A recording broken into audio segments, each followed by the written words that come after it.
Grab a front row seat to the untold stories as we talk about how to live life on your terms. You're officially part of the inner circle. Welcome to Courtside with Courtney. And don't worry, I comped your ticket.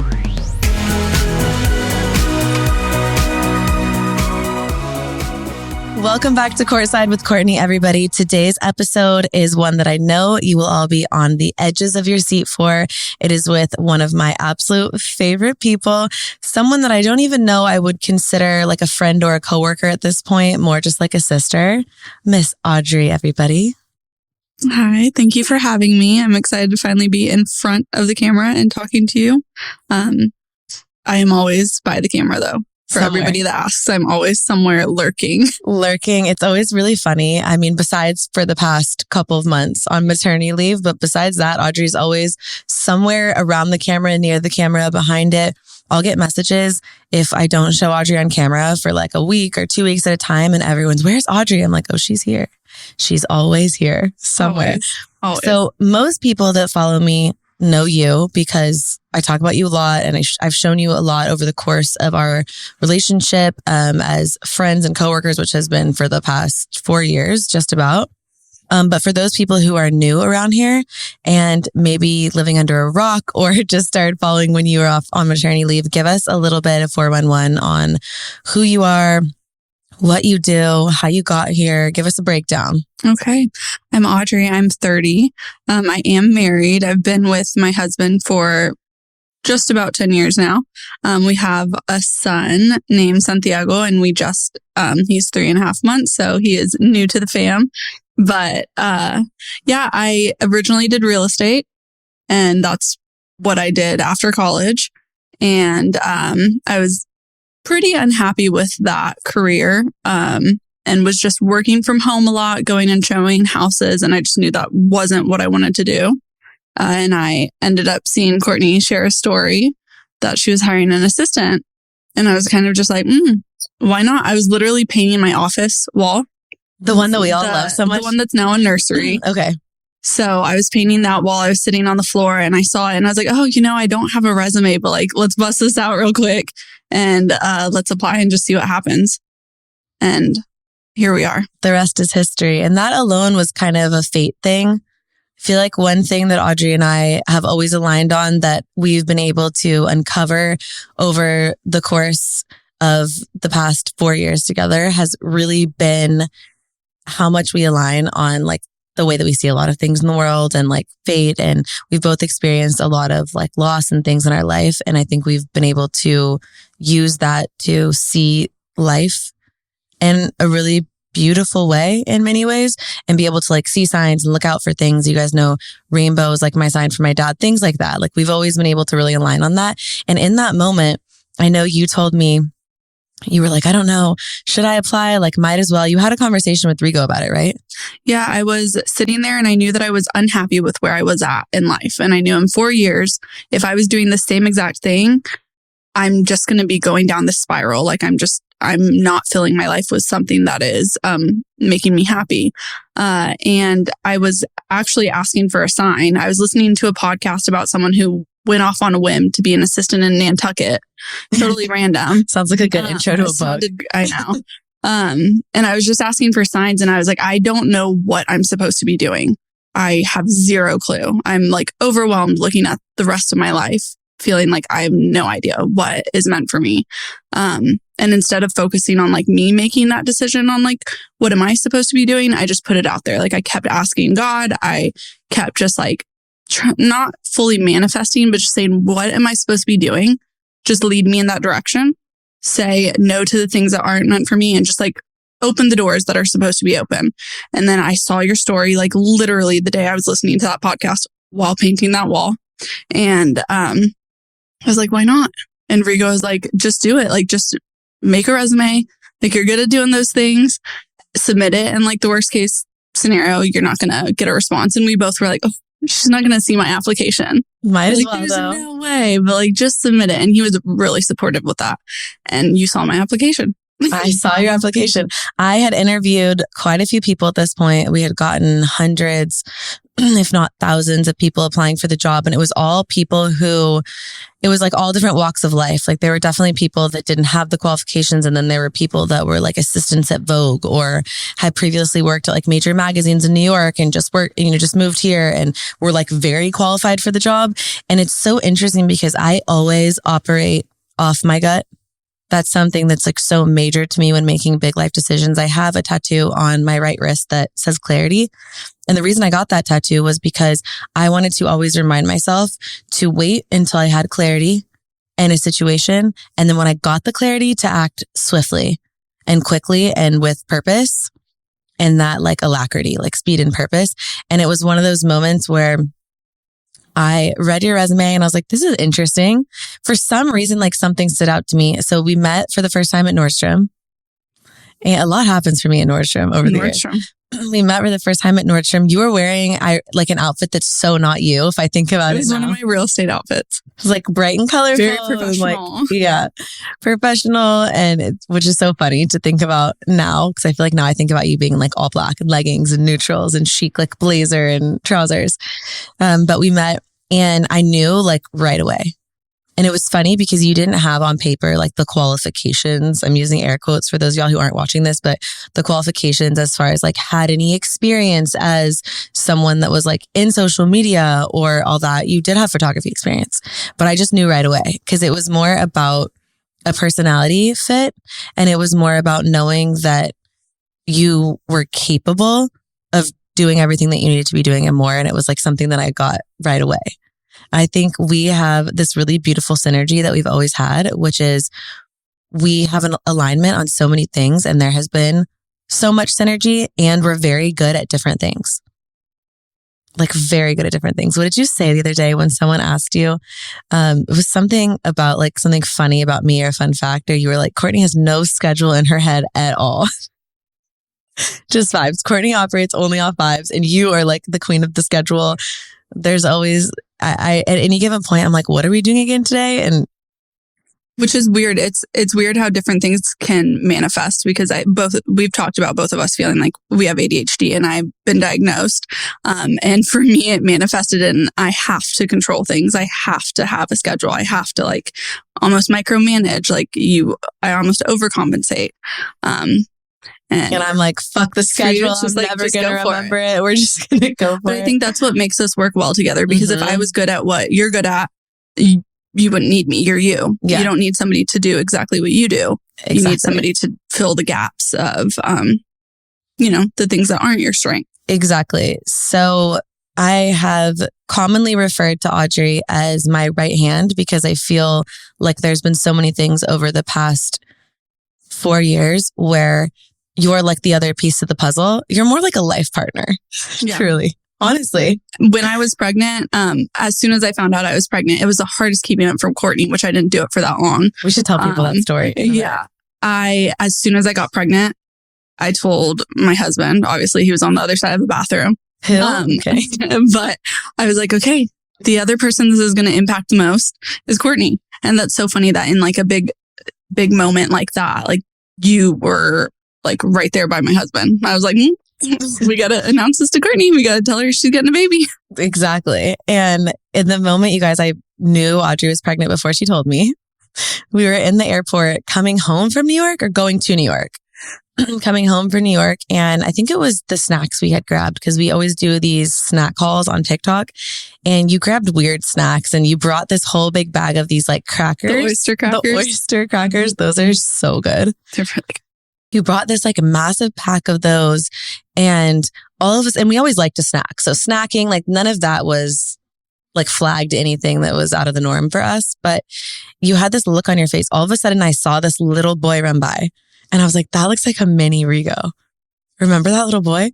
And I looked over and Audrey just had this look on her face and I started like sobbing. I was like, oh my God, you're pregnant. Yeah. And you just couldn't hide it on your face. You knew like immediately, like you just saw my face. And it's funny because at that time we didn't know I was pregnant with a boy either.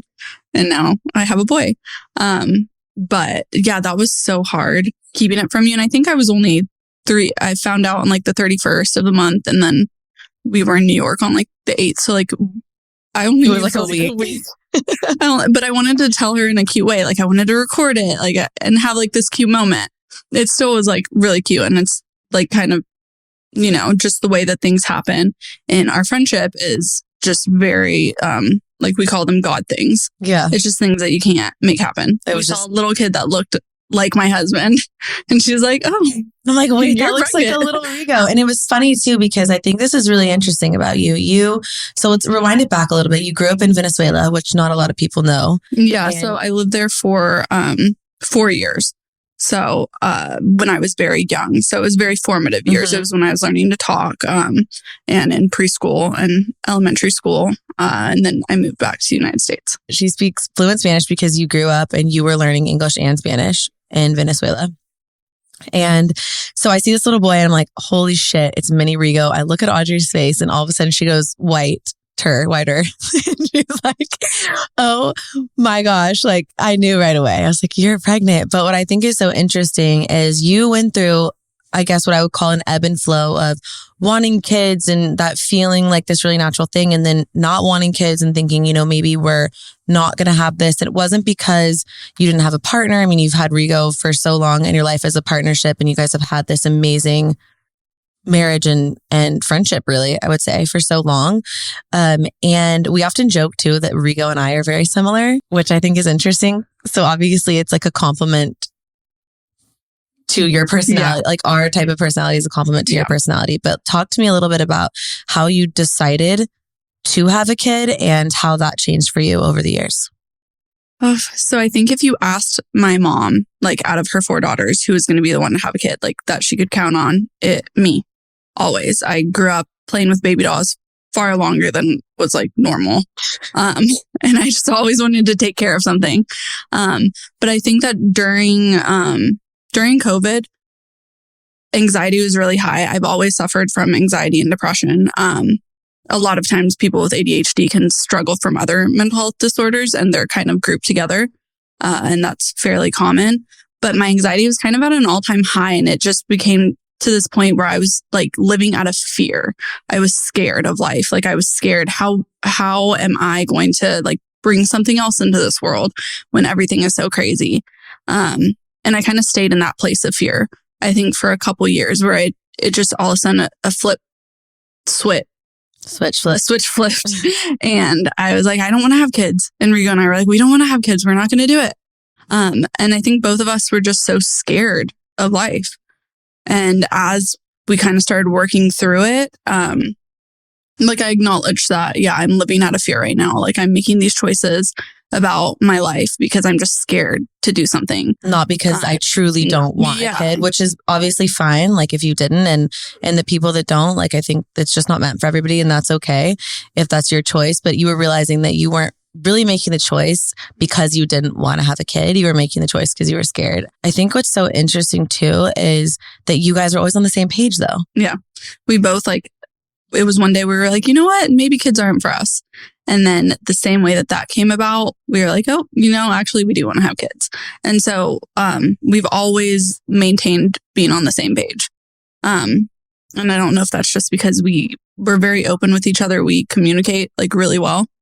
But it's honestly very like a blessing to be on the same page with your partner, because I think that can be a really hard pain point in some relationships. I think I've always admired that about the two of you, that no matter the season in life and like what you're going through, or like pregnant or not, or like planning a wedding or whatever is going on, changing careers, because that also was like that was a big pain point. I remember those conversations that like right after I had started with you, where it was kind of, I think maybe that was the time where we were becoming like really close. Like we found out like really quickly that we were able to have these conversations with each other that like you can't really have with a lot of people. Not like a coworker conversation per se. But yeah, like anytime there's a dynamic shift in your relationship, you're going to have to adjust. And sometimes relationships can bounce back from that, and you can adjust and the other partner can kind of fill in the gaps. And in this case, I was no longer home. I was out 9 to 5.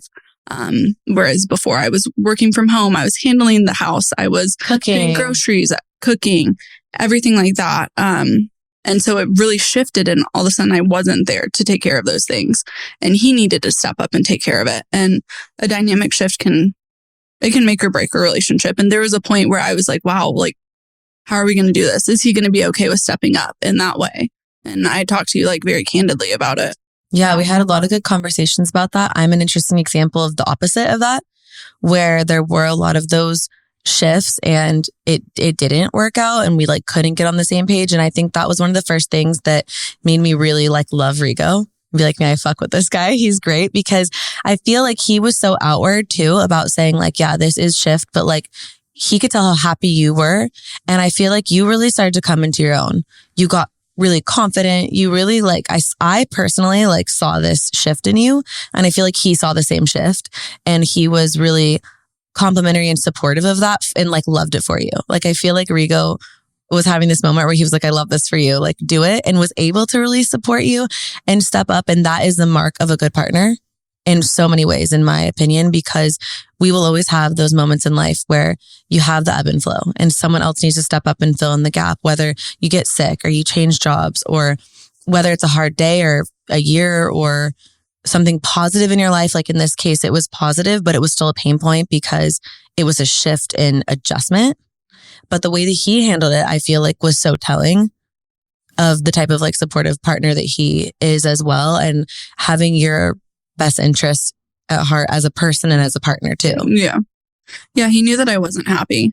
Like it was I went through some really like tough times, just handling my anxiety and depression. And he kind of, I think he could see that for me. And he's the type that is rooting for me. And he will always like, when I'm looking good, he's telling me I'm looking good. And he hypes me up so much. And I think that's like the best thing I could ask for in a partner. He's so good about that. Mm-hmm. Rigo's just funny. Like you have to if you talk to Rigo, like you'd get it, but he's just like a ham. Mm-hmm. He's like the class clown, honestly. That's Rigo. Like loves the limelight, but will hype Audrey up. Like he could be across the street, like yelling, like, that's my wife. He's like, look how hot she is. And like saying something probably really funny in Spanish, but like just. Or inappropriate. Yeah, really inappropriate. Rigo like thrives on being inappropriate. He's like a shock value person, but also very kind, like good-hearted, grounded person that I think has genuinely wanted the best for you. What do you think cultivated that? I think what I would best describe as just friendship within y'all's relationship. Do you think how do you think you started having those really honest communications and conversations? Did you have them early on? Like, how did you go about that? Because I do think that's kind of like the hallmark of your relationship from my perspective. Yeah. I think we were forced to have those conversations really early on. Within the first year of us dating, my dad passed away, my grandma passed away, and his mom got diagnosed with breast cancer. He broke his leg and lost a high-paying job, which totally would have like changed where our life is right now. So all those things happened like in the span of honestly like the first 8 months. Wow. And we had to have those conversations. Like we had to immediately talk about finances. I was still in college, but like I'm driving back and forth trying to help him through physical therapy because he broke his leg, and I would go there on the weekends. And then like I didn't have money to pay for my gas and stuff. Like we were having to have these like awkward conversations like really early on. Like we were having to face like death and changes in life, like with his mom getting breast cancer. Like really early on, like that stuff that a lot of relationships don't deal with until you're like 10 years down the road. And then you realize, oh, we can't work through these things together. We don't work well together. Because you never had to. Yeah, we had to figure all of that out like in the very beginning. And it was kind of like, we either make it or we don't. Like maybe we kind of trauma bonded, like I don't know. But we grew up together and we went through all those things like really early. Yeah, I think it's as shitty as every single one of those things is. The flip side, the silver lining and the change in perspective is that you got to see really early on how to work together as a team, and if you could work together as a team and then build the relationship that you have based on that super solid foundation. And I think that has become such a blessing because I feel like even over the years, it's like Rigo will come and tell you everything, you tell him everything, and I think it's special, I think that kind of thing. And you guys have a lot of equity together, time spent and built, and that only comes with time. Yeah. But I think you have to have the type of foundation to want to build that with someone. Yeah. which is major. Let's talk about both of our least favorite topic, probably losing a parent. Yeah. That was something that you and I bonded on early on. I like to say, because I have a dark, like twisted sense of humor, sometimes I like to say losing a parent is it's a club. My friends joke that it's like the DDC, Dead Dad Club. And it's like all of us who have like a dad who's passed away. It's not a club that I would ever in a million years wish. It's not a position I would ever wish anyone to be in. My worst enemy. Never in a million years would I ever wish that on anyone. It's brutal. But when you have experienced it, it is a club, and it is a sense of like community, I would say, in a weird way, and camaraderie with people who have experienced that. The girls that get it. Unfortunately, like it's not a good thing, but it's something that I think you can only understand if you've experienced it. Obviously, you know my situation. I've talked about it. Can you give us like a little brief rundown? How old were you when you lost your dad, etc.? So I was 20 years old in my senior year of college. And some backstory is I grew up kind of expecting my dad's death for different reasons. He struggled with alcoholism. And so I kind of grew up in that mindset of like any day could be the day, like, or if he's going through a bad period, like any time could be the time that I could lose him. And when I was I was 20 and I was with Rigo, we were at a wedding, and I remember that I got the phone call from my sister. I missed her call. And I always knew that like, if I missed a call from a family member, normally I would be like really anxious about it. But my dad was like doing really well right now.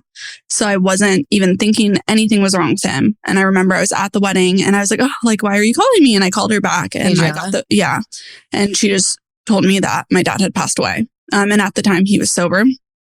He was doing really well, and he passed away from cardiac arrest. So it was something that was unrelated. But that was like the one time in my life where I felt like I wasn't worried about him, like he was doing well. And so I wasn't counting on that call.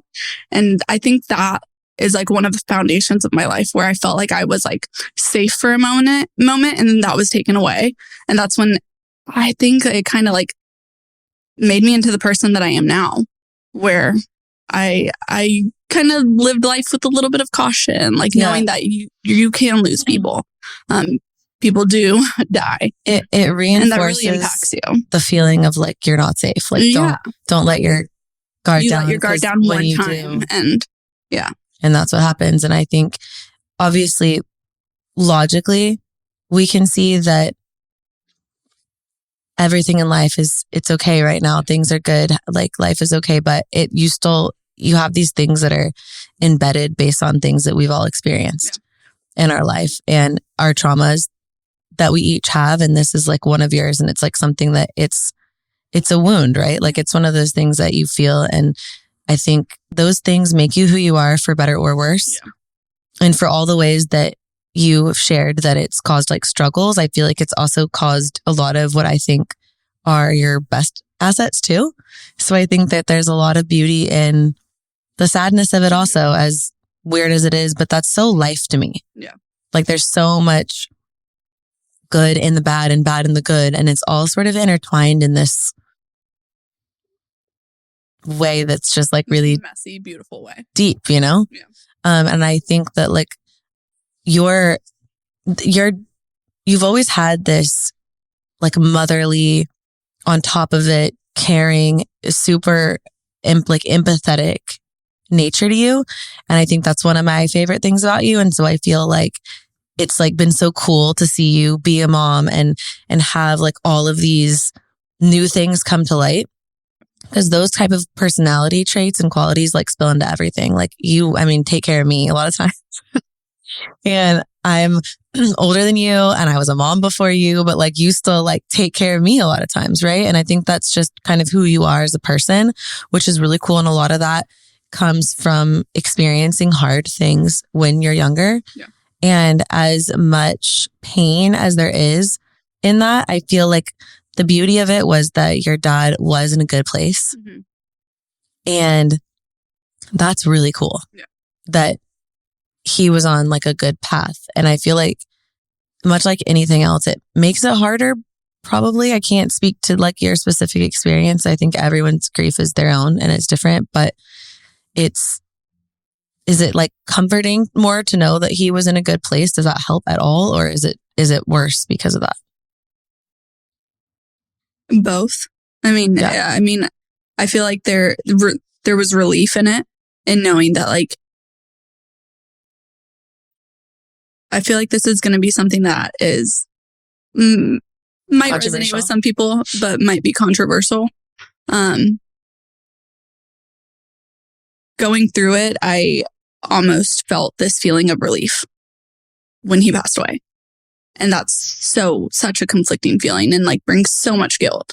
But it's like, I knew that he wasn't driving drunk and didn't injure somebody else. I knew that he wasn't, it was fast. I knew that I wasn't waiting for the call anymore. Yeah. So it's like a really conflicting feeling. But yeah, I had relief that it was in a peaceful way. And that he was happy. Obviously, yeah, I'm sad because I think he was on a great path and it could have been really well. But like when you deal with sobriety, that soberness, it can be the rest of your life. It can be for one more month. And you never know.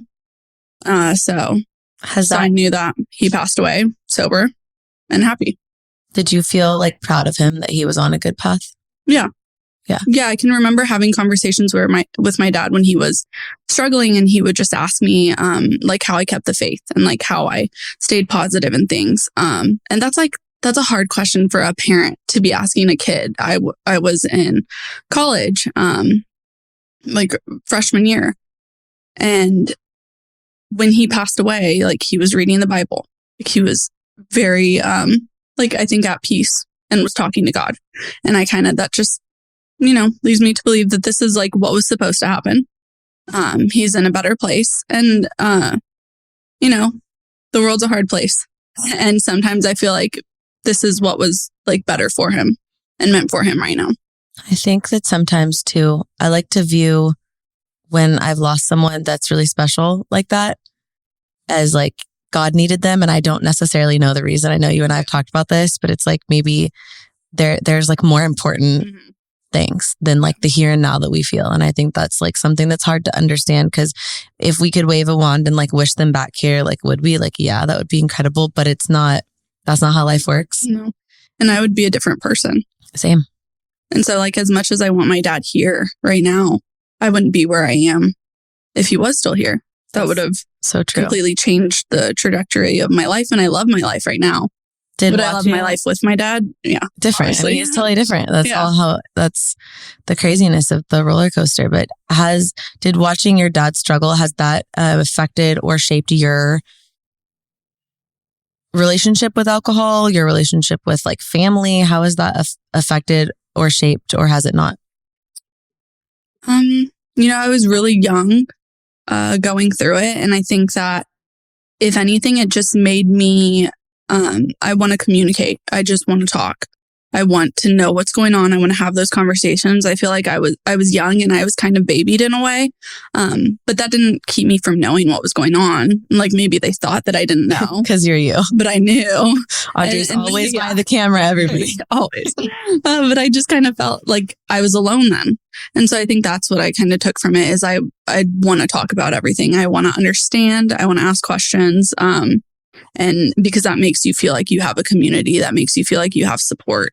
And as far as my relationship with alcohol, I guess I'm not like a giant drinker. I used to like socially, like it's fun, but I don't really love the taste of alcohol. So I don't drink a ton. But I've been lucky in that I don't feel like I've struggled with that. We're more like bread girlies. Yeah. Around here. I love food. Behind the scenes of working together, I think as you guys can probably tell by now, behind the scenes, working together, I think when I say we work together, it's just like, it's the fact, but that's like not ever how I would define our relationship. And we get that question sometimes. I don't know if people think it's like fake or like we're not really that close of friends. Like, I don't know what people really think, but like we really are more like sisters. Yeah. And I got a lot of questions too about like, give us the tea, like work drama. Like, has there been times you and Audrey haven't gotten along? And it's like more oftentimes than not, we are the right and the left hand, the peanut butter and jelly. We're like in sync in two sides of the same coin is probably a good way to put it. And in all the times when we've like disagreed about something, it's been like a sister, like, all right, let's talk it out. Like, where are we at? Like we're more like sisters than anything. I think it's just been all about like, okay, let's like communicate through it and talk through it. And you over the past couple of years have also become like one of my most trusted confidants. I would say if there's anyone that knows the journey of the past several years, it's been you. Yeah. Like you've been here to see it all, which I think has been interesting for you as well. Cause I think you're someone that is like one of the more poised, put together, graceful people that I know. But like you have such a fiery side. I feel like people don't get to see that much, but like Mad Audrey is my favorite Audrey because it's just so funny and it comes out rarely, but it's like Audrey is like you're such a ride or die, like don't fuck with my people kind of person. And you have watched me like get fucked with a lot, I would say. Yeah. Over the past couple of years. I don't even really know where to start when it comes with all that, but there's been a lot and you've been here to witness all of that. Yeah. So let's talk about like the behind the scenes and the day to day. What does your job look like day to day? I know a lot of people had that question. Throughout the episode, I'm going to answer a couple of y'all's questions and then we're just going to have a conversation as well. But that was a big question from people. What's your day to day look like as far as the job aspect? What's your role? How would you describe that? Oof. I wear a lot of hats. I feel like I kind of do most things alongside Courtney. So for right now, it's a little bit different because I now have a couple work from home days. And those days I just call like my graphic days or my admin days where I'm just like handling emails and dealing with accountants and stuff. But when I'm at work, I'm right by Courtney. Like 9 times out of 10, the camera is there. If Courtney is filming something, I am off to the side, like right by her. And so I work alongside you with campaigns. I'm not your agent, but I'm kind of like in between your agent and you, not in the literal sense, but in we communicate together and I go through like campaign details with you and we film those. Yeah. And you help even decide like the nitty gritty of what campaigns we're even going to film. If we can fit it into the schedule. Do we like calendar. It? Like, do we love it at this point? Because we only take things we love. At this point, it's kind of like, all right, do we love the product? Do we like it? Meaning like, is it something that sounds like fun at this point? Yeah. We do have the blessing and good fortune of being able to only choose things we're really excited about. So am I going to want to like blow my brains out filming something or is it great? Like we get to like be picky about that. You help with all that too. Yeah. And then also kind of bridging between you and Dibs, kind of working on that scheduling, getting the assets that Dibs needs done. We filmed those together. And with that, like Kirsten obviously is involved in this as well. And she's a part of all of it. So, it's a little bit of a Kirsten and I's role. She's over here. So I'm like looking over there. We do a lot of things together or like she'll make graphics sometimes or I'll make graphics. So I feel like that's how our team kind of works where we all kind of pick up the slack where it's needed. Yes. So pretty much like anything that Courtney's doing, like I'm alongside for the ride. Behind the scenes, behind the camera. There's so many things that go into behind the scenes of posting something. I'll give you guys a little like juicy influencer tea because I feel like this is not something that a lot of people know and it's not something that a lot of people share, which I find fascinating. I think I know why, but I think it's interesting. Not a lot of people share that they have a team. And most of your favorite influencers, most big influencers, most people have been doing this for a long time on a grander scale, have teams. And a lot of times they're, bigger than our team even. And they're never shown, never mentioned. I find it really fascinating for me. I made the conscious decision years ago to share the people that were working alongside me because I thought it was so strange not to. I think it's because people this is going to be controversial, but I think it's because people want to remain like as relatable as possible, which is like maybe why people like who don't really know me on a personal level will say things, to that regard. But I think it's like actually so much more relatable to admit that you have help and that you need help. I think it's really weird to kind of like pretend like you do everything on your own. Yeah. I've never understood that. I don't know. My assumption kind of is that people want it to feel like, oh, they're just picking up the camera and they're recording their day and no one's helping. And this is not like a business. And I think I get it. And there are days like that. Like I'm filming on the weekends or I'm filming in the morning in my car and by myself. I'm going to the gym. Like there's plenty of times like that. And it's always organic. Mm-hmm. It's always just us filming things that we're actually doing. Like nothing that I personally do is like falsified. It's never like, oh, let me create this whole, I need to go here and make this scheme. And here we're going. Like you can speak to this. Yeah. There are influencers that have like a skits and scheme. I don't know the word, but we don't do that. We film just what I'm doing. But I'm only one person and it would be so unrealistic to think that I could do this all on my own. So not only do I not feel right about not like crediting the people that are helping, but I felt like it's also setting this weird unrealistic expectation that I could even do all this by myself. Like I think that's not fair to anybody who's trying to look at this career. Now, did I always have a team? Of course not. I did this for 3 years. I didn't make $1. I didn't have a single person that worked for me. I busted my ass. It was like eventually, of course, it accumulated. It wasn't like I woke up one day and I was like, all right, here's a team of people helping me. But it evolved over time. And as any business grows and you hire, it's similar. It's not dissimilar in that way. So things too that take a lot of time, I would say like linking things. And if I have an outfit on, like making sure those links are all ready to go so I can get that information for you guys. It can be present. Or say I'm wearing a leather jacket that's $600, like going and taking the time to go and source. Okay, here's an option for $40. Here's one for $200. That stuff all takes a lot of time. So Audrey does a little bit of everything, I would say. And even like managing accounts, like when it comes to things like talking to the accountants and all that stuff. Is there anything? I'm trying to think of whatever else. But yeah, a lot of dibs, like bridging the gaps too. There's just been a lot that goes on. But I have always tried to be upfront about having a team because I think it's important. Yeah. To like also just credit the people that are helping. So I've always been like really proud of that. And obviously Audrey and Kirsten do so much on a daily basis. And the truth is like, I couldn't do all this without Audrey and Kirsten every single day by myself. Could I do it like technically on a much smaller scale? Do I know how to do it? Yeah. But like, could I really maintain it? Like, no. And so I like to give the people credit where it's due, for sure. So behind the scenes, let's rewind to like 2020. It was such a stressful time for us. I feel like my honest interpretation of that year was that people were unhappy and it was a really hard and dark time for a lot of people in the world as a whole. People were scared. They were stuck in their houses. And I think a lot of that ammo, and this is not like a poor me moment, but a lot of that ammo and the firepower got aimed at influencers. Like people were just like shitting on influencers, trying to get people canceled and take people down. And it was a really stressful time, like podcasts being put out, making things up, people making all sorts of weird assumptions. Accounts just to talk about influencers, or like pull dirt on people. Yeah. And a lot of times there's zero validity.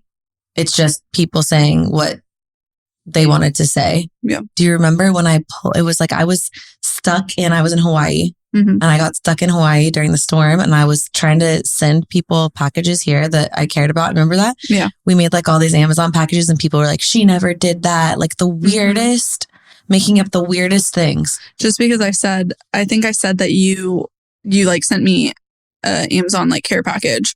And because I didn't specify that like, it arrived once Amazon could get to my house. Yeah.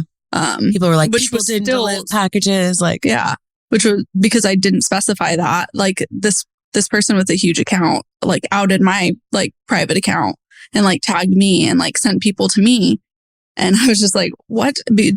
Just because of like a little like lack of specification. I did get a package. I do still have some of that Annie's mac and cheese because it literally was like a giant pack. But it just came after, and it was actually really helpful because my town, I don't live in Austin, like I live kind of on the outskirts. My neighborhood didn't have power for a while and we didn't have water. So like even when it wasn't frozen outside, it wasn't snowy, like that was still extremely helpful because we were still out of everything. Yeah, everywhere. I was out of everything. It was a stressful year. Can Yeah. you give us any tea from that year or anything that you remember? Because I feel like it's kind of a blur, but it was a lot. That was one of the times where I see so much online where I want to like run to your defense and I want to like argue with somebody and I want to tell them why they're wrong. That was the one time that I did. And it totally backfired.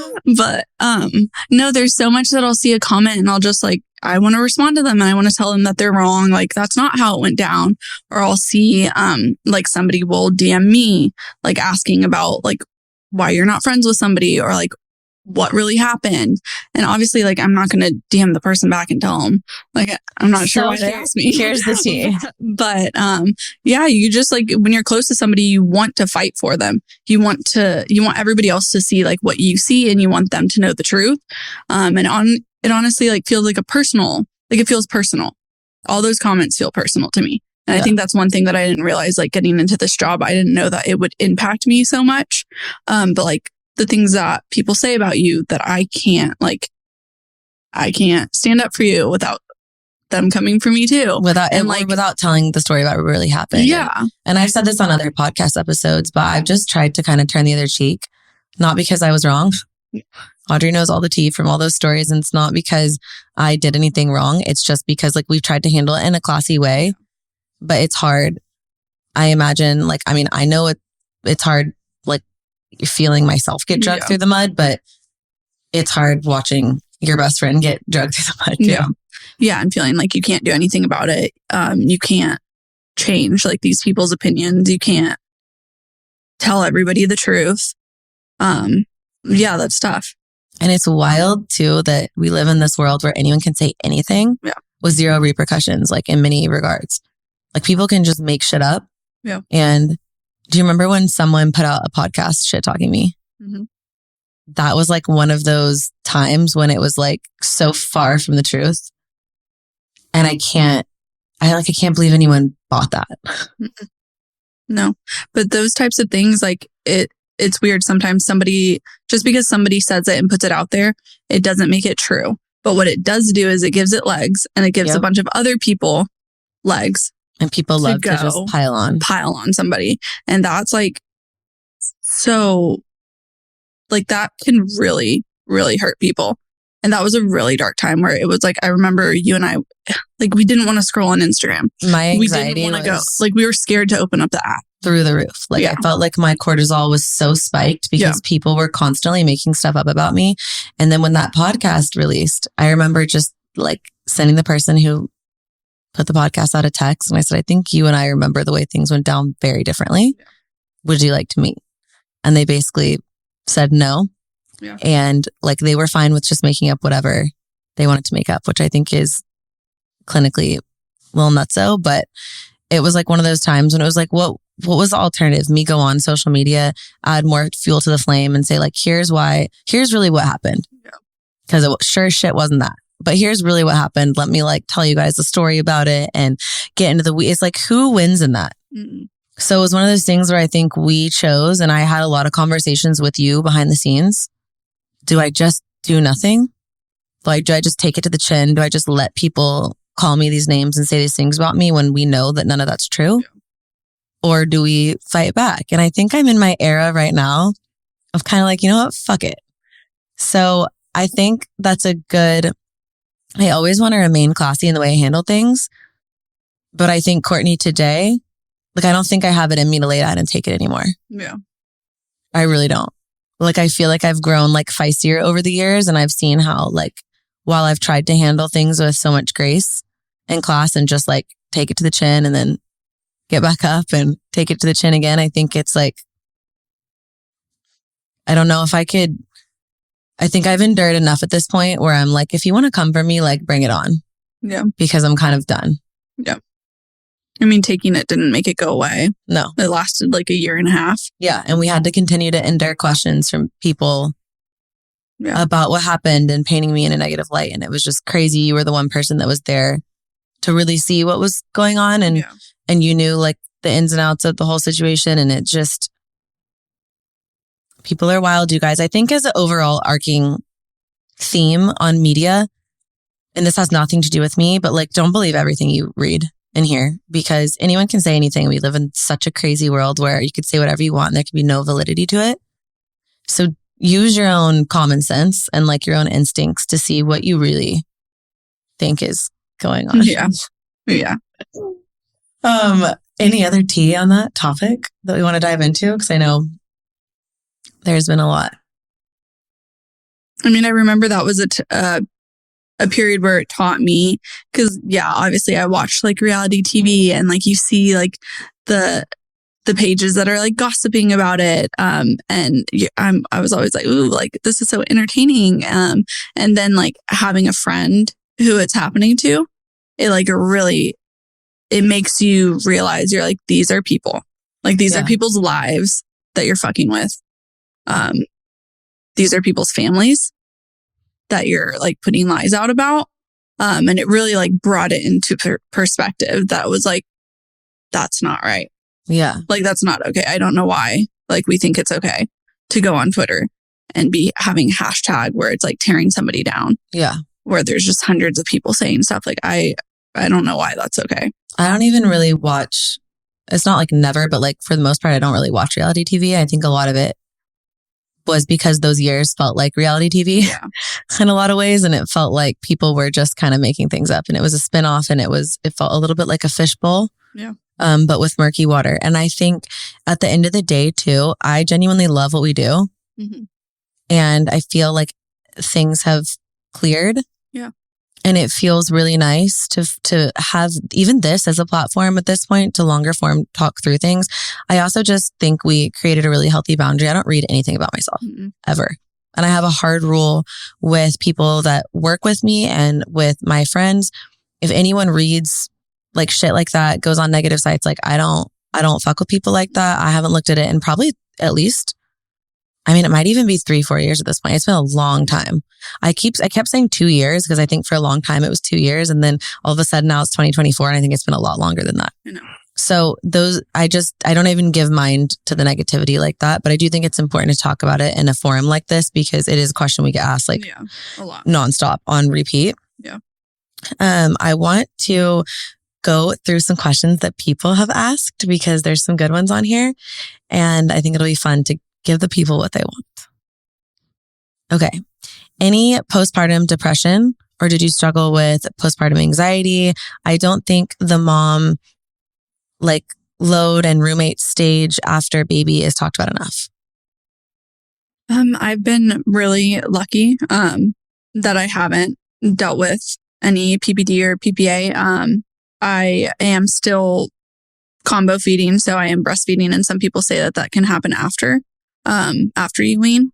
But as of right now, I've been doing really well with that. My husband actually is the one that has been, he has struggled a lot more with the anxiety of it. I have been way calmer than I anticipated I would be, because before I was pregnant, like I'm a fairly anxious person and I have anxiety. So I've been really pleasantly surprised. And I think it's obvious. When you know you, it's obvious. Like you seem like the load is lighter for you in so many ways. I've seen it with you as a mom. You're like very chill. Mm-hmm. And I would not have thought that you would have been chill, because you're not a chill person. Chill at all. All in all, like you're chill as in like you're really cool and like fun to be around, but you're not chill. Like you have anxiety. So like, you know that you're on top of everything. There's a schedule, there's a calendar, there's a rhyme and a reason, and like everything is organized, which is like why you're so good at everything that you do. But it's also, I would have thought you would have carried that into motherhood. Yeah. And not at all. You're like so chill, you're laid back, you're just like so confident. Yeah. Yeah. I feel like I'm kind of like coming into my own a little bit. It also puts a lot into perspective. I feel like I've witnessed you coming into your own, honestly though, really for the past time again 3 years. Yeah. Like I think it's been I would say truly for the past 3 years. Yeah. I think it started with being able to really like have a lane in work and like be confident and know that you're so good at what you do and like move the needle and see things happening. And then it's like getting married and like planning a wedding and like coming into your own there. And then it was like turning 30 and like having this like very main character energy moment, and then being a mom and coming into your own there. Like, I've witnessed you come into your own in so many seasons. Mm-hmm. Was planning a wedding hard because you planned it not in the States? Yeah. Oh, we should tell the story about the plane. That was the one moment where I feel like I had to be the Audrey. Yeah. But give us the rundown a little bit of like planning a wedding that wasn't here in the States. Was that challenging? Would you do it again? I would do it again. I would find a place that was a little easier to fly into. It was very remote. I mean, it was so beautiful though. Find somewhere with a direct flight or plan a few more days before the wedding. But yeah, it was stressful a little bit.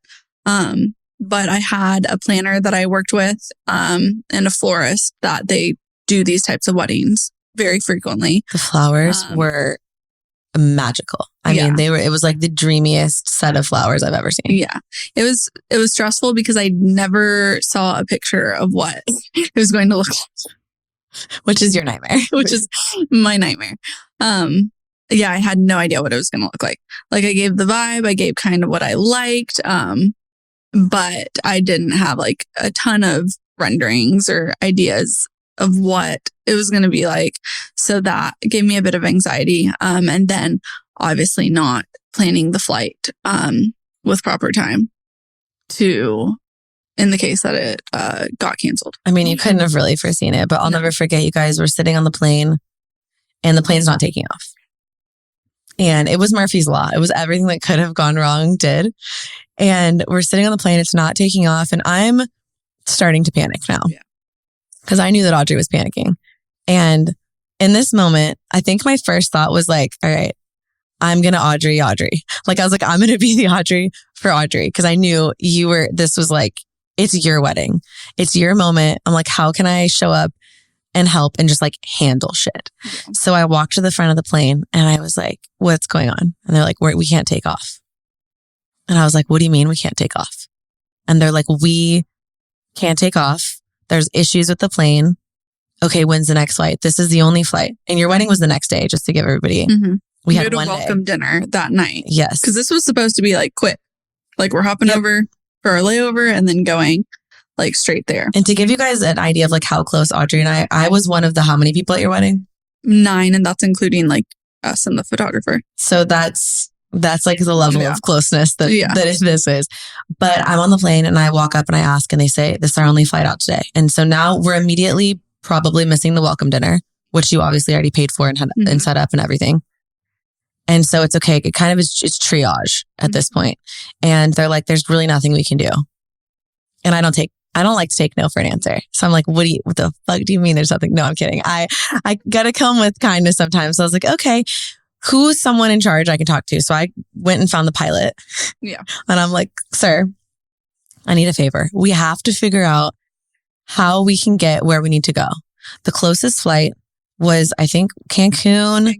And it was still 7 hours away drive from where we needed to be through rural middle Mexico. Of nowhere, Mexico. Because we were flying from, we were supposed to have a layover and fly into Merida and then drive to Campeche, which the wedding was actually in like Guayamon, but it was like closest big town is Campeche. It just had a flashback of like waking up in the big, like beautiful room. It's literally in the jungle. Okay. And all of a sudden I heard something like, I just like heard something. I was like, oh, an animal. Yeah. My room. Like, that's where we were in Mexico, guys. We're not talking about like all inclusive resort in Cabo. Like, this is in the jungle. Rural. Very rural. So beautiful.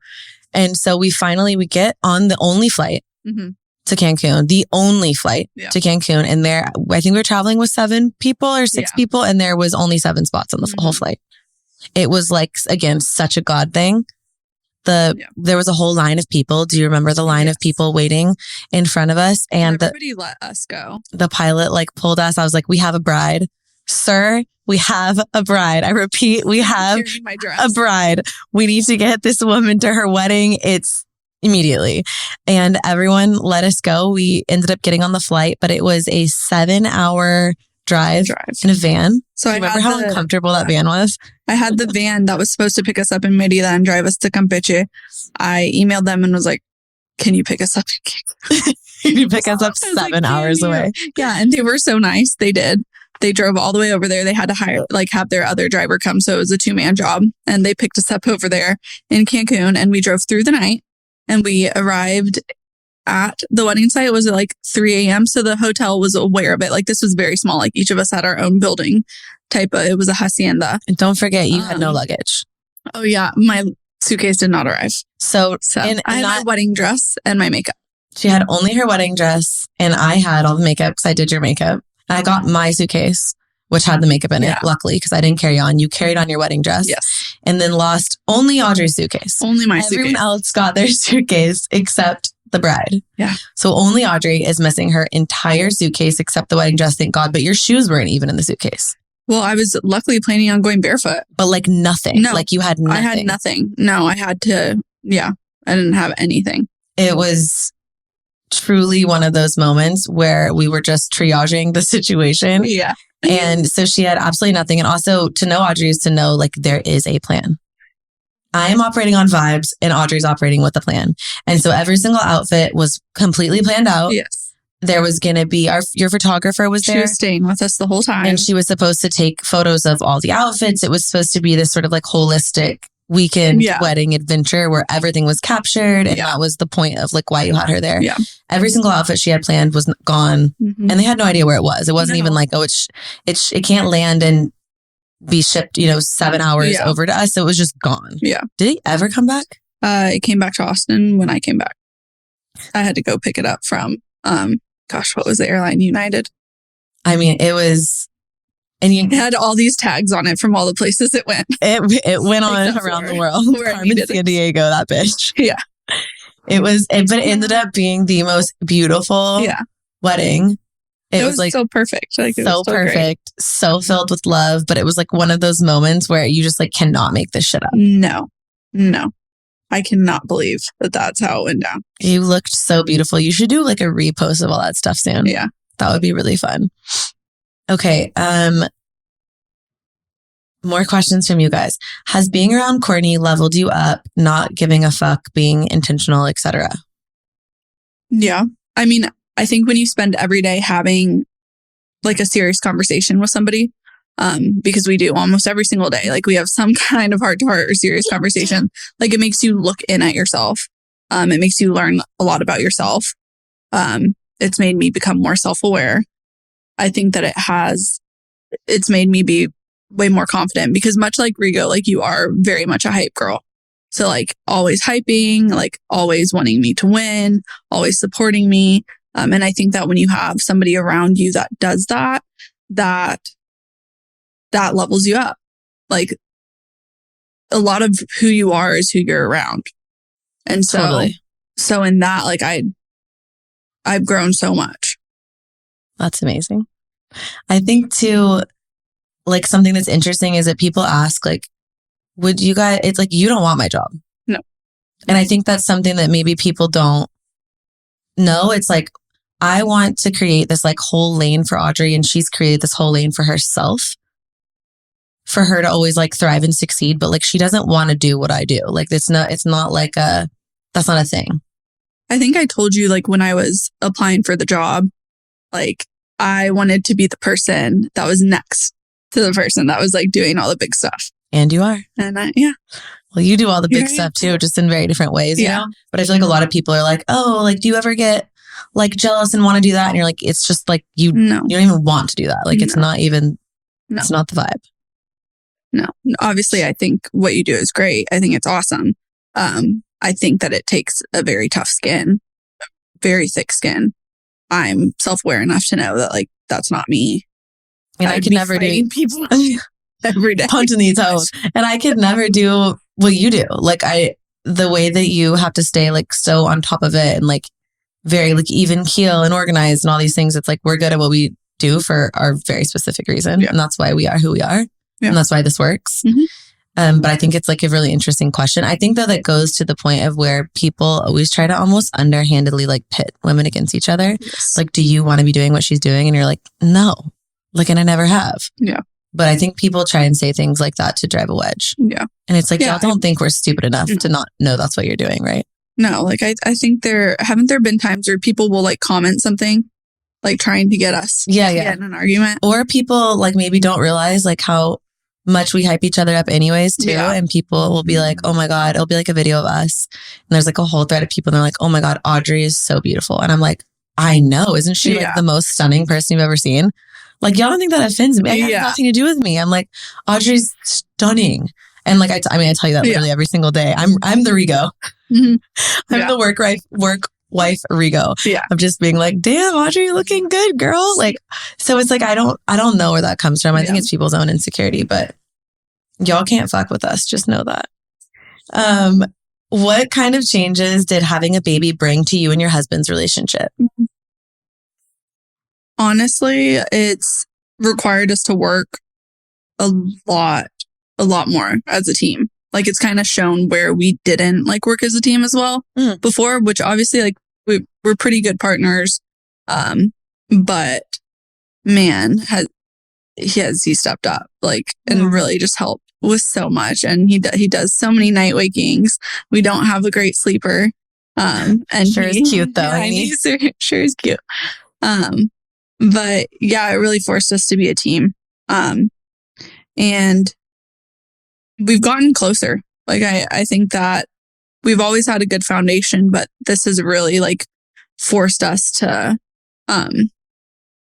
work together and really balance things out as much as we can. And like me coming back to work, it's been so great knowing that he is like with Santi and taking care of him, alongside my mom on the days that he's not able to. And like, I feel confident in knowing that he's not babysitting. Like, he's taking care of his kid. He knows what to do. He knows how much he eats. I'm not having to relay all that info. And I think that's where like, I've been able to offload the mental load. Like, we share it. I'm not having to be like, okay, like today it's Monday. I'm going into work. This is the time he needs to eat. He needs to have this much. Like, he knows it's his kid. Yes. So like, he knows how much he needs. I think two of the things that I've observed about your relationship over the past 4 years that I've really admired, that I think are kind of like the mainstays of your relationship. I think you have both sides of this, and I'm curious if you agree with this. I think you guys are genuinely best friends. Mm-hmm. Like, he's your person that's like your ride or die that you can tell anything to, and you just love hanging out. Like, you're genuinely best friends. You enjoy spending time together, but you also have the attraction and the playfulness. Mm-hmm. I feel like there's a lot, like, you guys are always flirting. I think y'all are a really good example of like date your spouse. Yeah. Would you agree that those are two like foundational mainstays in your relationship? Because that's what I've observed, but obviously I'm not really, I mean, I'm kind of in it. I'm not really in it. I'm not fully in it. Like, basically. There's going to be rumors now. Yeah, seriously. Oh shit, Audrey and Court. Yeah. Oh my God. Yeah. I mean, when I talk to him, I still get giddy about him. Like, it's been 10 years. It'll be 10 years in March. And I still feel like I'm dating him. We don't go on dates a ton, but like, that's because we like to cook at home. Like, we like to make some steak. We're working on a puzzle right now. Or like charcuterie when you're eating dairy. I know. Yeah. So yeah, I think that's a really big foundation. We still flirt. Like, he still hypes me up. Like, it's never, like, he can never tell me like I'm pretty enough times. Like, for him, like, every day he's going to be telling me I'm looking great. Like, every day he's going to be hyping me up.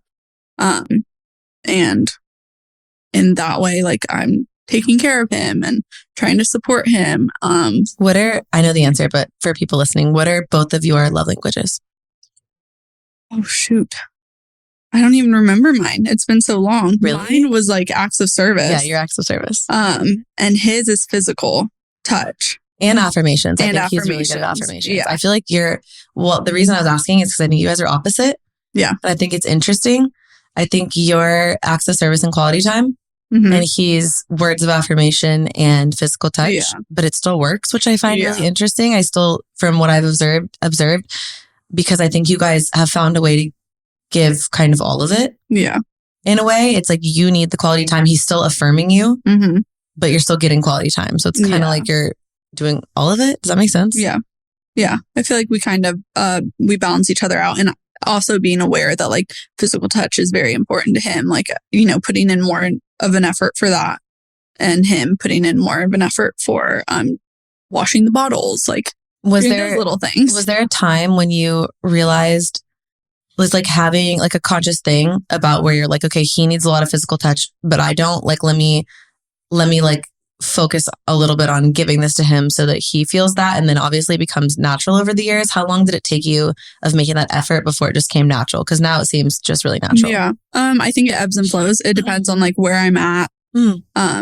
Like emotionally, how supported I'm feeling, because obviously like with physical connection, I feel like my emotional connection needs to be there Totally. first.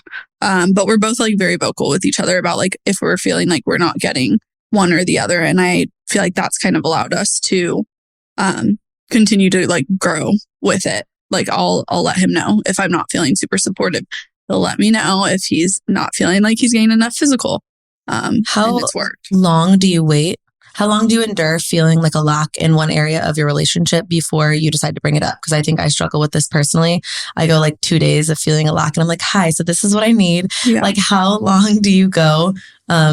Is it a week? Is it 2 weeks? Is it a month? Like, how long is it where you're like, okay, like now I've given you enough time mentally where if you're going to, steer the ship the other way a little bit, you would, it's time to bring this up. Oof. I feel like I struggled for a while where I would just bottle it up. And that is something that I do. I'm aware I will hold things in. I will keep it in. And then the fuse will be lit and I will blow up. So that's something I work on every day. But it honestly depends on the situation. I feel like if it's something that I know that he's been working on and he's trying on, then I'm going to give him a bit more grace. And I'm going to see, is he progressing? Is he really like working on this? And I'm just going to take a step back, because the last thing I want to do is like make him feel bad about an effort that he's like putting in. Maybe it's not like where I want it yet, but like I'm only laughing because Allie always says like we'll be talking about someone or a situation and like just step back, like let the man cook, like let him.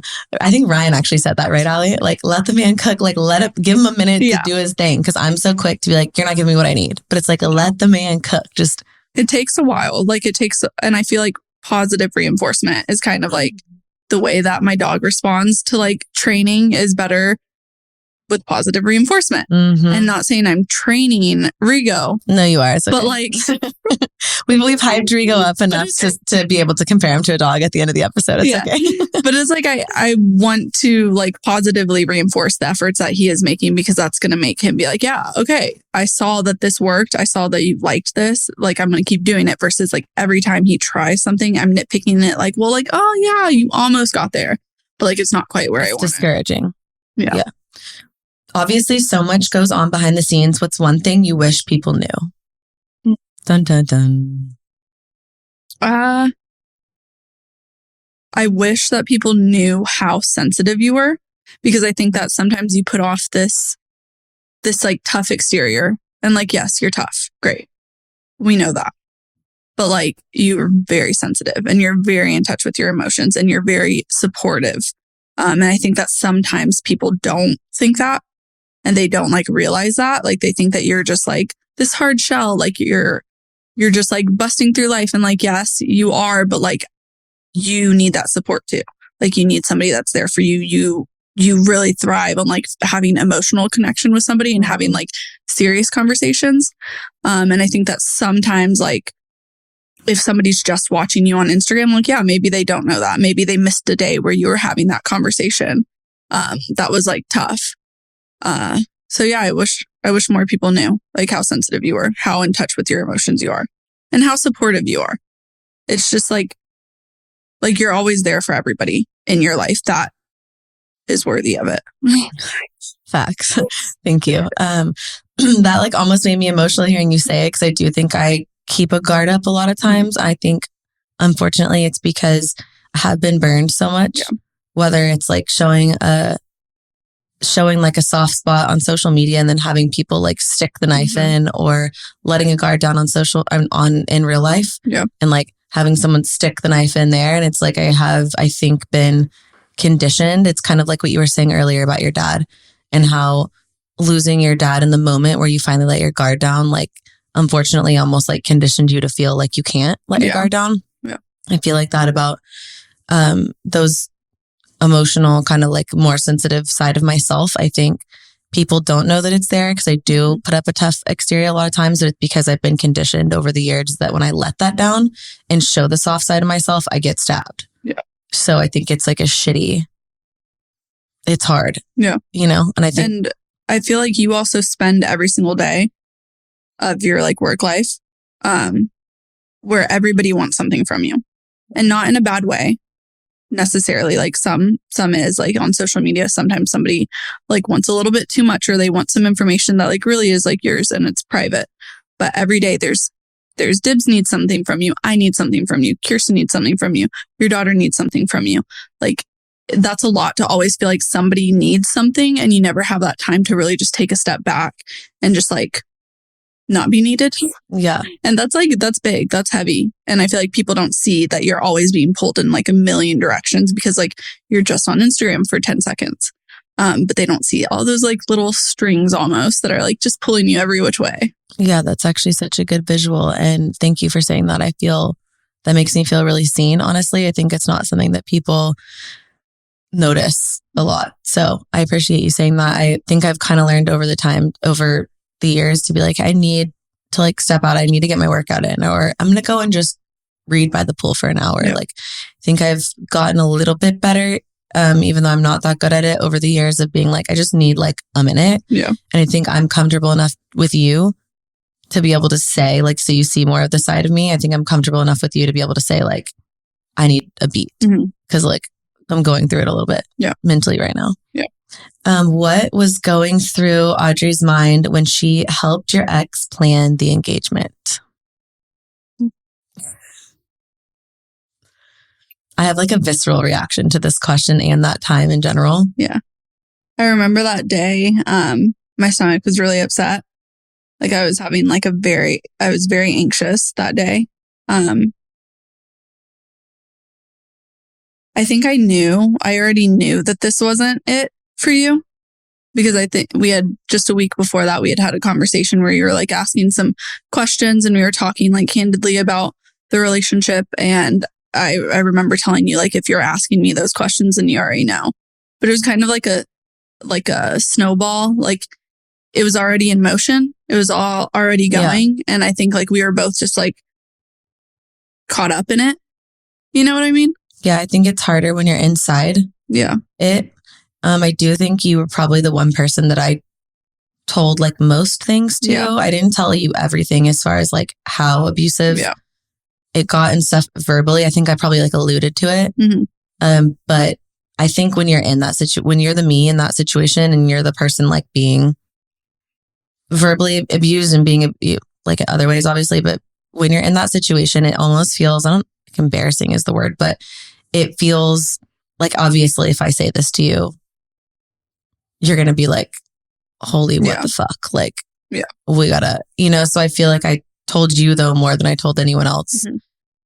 I think you knew like I was really struggling with it and I didn't feel like I knew it wasn't right. I think it took me a minute to exit the situation because I knew that I was going to get judged. Yeah. And I thought that it was going to create this whole other narrative that like it was my fault. Yeah. And I think after enduring everything I had already kind of endured, that scared me. But I knew in that moment that I couldn't let that win. Yeah. And it was a moment where like when everything went down in Vegas, it was like there was absolutely no other choice. Like obviously I was going to leave. Yeah. And I called you. Yeah. Do you remember that phone call? Yes. Well, this is my nervous laughter thing again. Y'all know I don't think this is funny, but what was going through your mind when I called you? I was proud. It made me cry too. I was proud because I knew that if you were calling and you were telling me that you weren't going back. Yeah. I knew that that was the decision that in that moment, like you made that call because you knew that if I call and I tell, there's no way. You wouldn't have let me. I mean, I wasn't. Like you will be like the door's open, like you're walking out. Yeah. So I was really proud that you called me and that you felt safe, like being able to tell me. I think that that's really hard. I think that sometimes people carry the shame of it and they're scared because it is scary of what can happen. Like I remember it was a very scary time afterwards. like wondering, is he going to show up? Like, Yeah. Are you safe at your house? Yeah, I was really scared for a long time. Yeah, like it's scary. And I think it wasn't something that I wanted to share either in that moment because A, like I was scared of what he would even do in that moment. And B, it wasn't anybody's business. And C, I was processing it and there was like a lot going on. Did you need to know how Audrey felt red flags about your ex-fiance? Yeah. There were situations where I remember we were talking about, there were a few instances where we were talking about it being controlling, where I was just kind of like, I think that this is past the point of like caring controlling and a little bit to scary controlling. And that was before obviously anything had happened. But I think that in those moments, like I was going to be there for you, like no matter what. I think the worst thing that I could have done would have been like, if you don't listen to me and you don't break up with him right now, like I'm not going to be there for you. Like yeah, that's just going to isolate honest, you even more. But you weren't like trying to tell me what to do. Yeah, I was just like letting you know, like kind of if you asked my opinion, like how I felt. But I wasn't being pushy about it. But I also think that like in those situations, the person is like working really hard towards isolating you. Yeah. And like causing distrust in your relationships that you have with other people so that you don't feel like you can continue to go to them. Or if you do go to them, the advice that they give you or the things that they tell you, like like he kind of tries to discredit like the people around you. And I think that I kind of saw that a little bit in the way that I wasn't going to push. Like luckily that didn't happen though. Yeah. I think we were close enough that like I knew that you had my best interests at heart. And so nothing that like he was going to say about anybody like that in my life, like I was ever going to believe. I was sure enough in myself to be like, the things that you're saying are like so fucked that I think less of you, not me. Yeah. But I think in my head, I was like, kind of like, can I change this person? Yeah. I think there was a part of me that was like, is he always going to be like this or can he change? And are there reasons he's acting like this? Because he was always like, you know, people like that always blame it on you. But and you see the best in people. Like that's one of your best traits.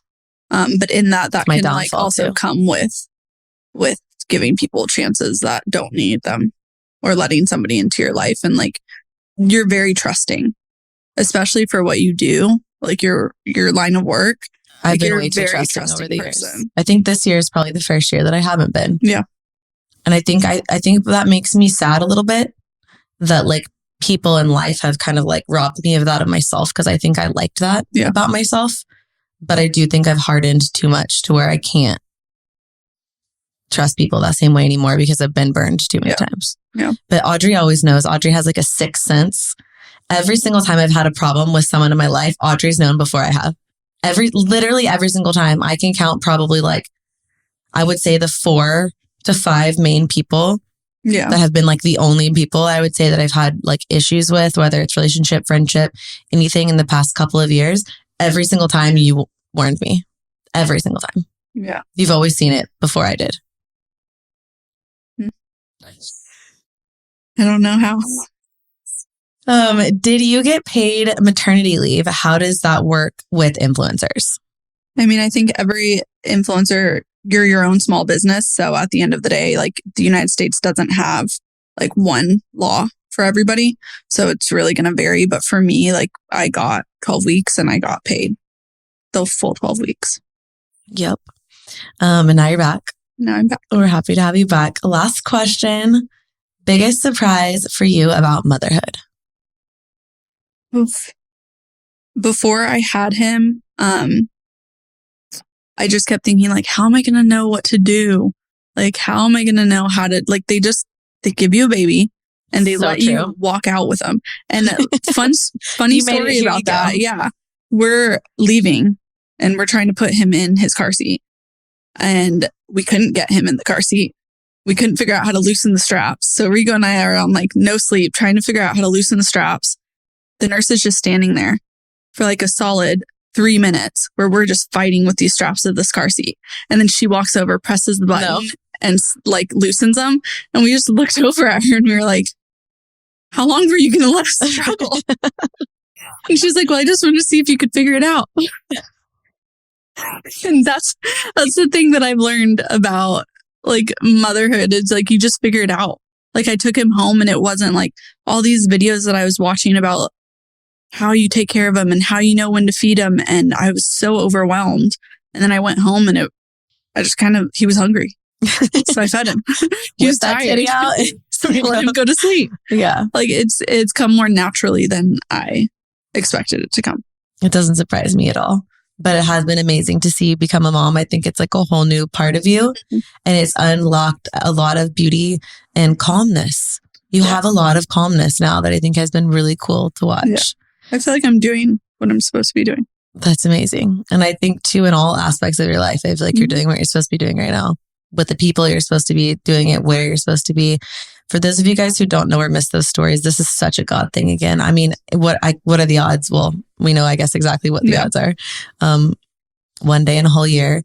Audrey's, so tell us your due date. My due date was October 12th.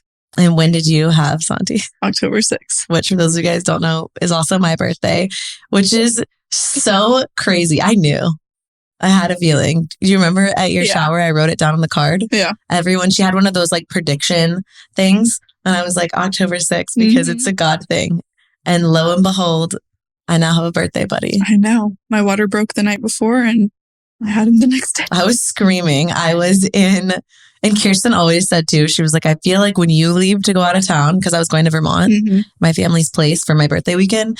And when like you leave to go out of town, Audrey like exhales basically, like that baby be coming out. And like sure enough, and he did. On October 6th. It's pretty crazy. Yeah. Well, it has been a genuine pleasure. I'm so glad that we got to sit down and do this. That's a little bit behind the scenes of what we do around here, as well as just getting to know Audrey. I know you've enriched my life so much. Why is this making me emotional? I hate myself. I love you and I'm glad you're here. Thank you for coming. Thank you for having me. We'll see you next time. Bye.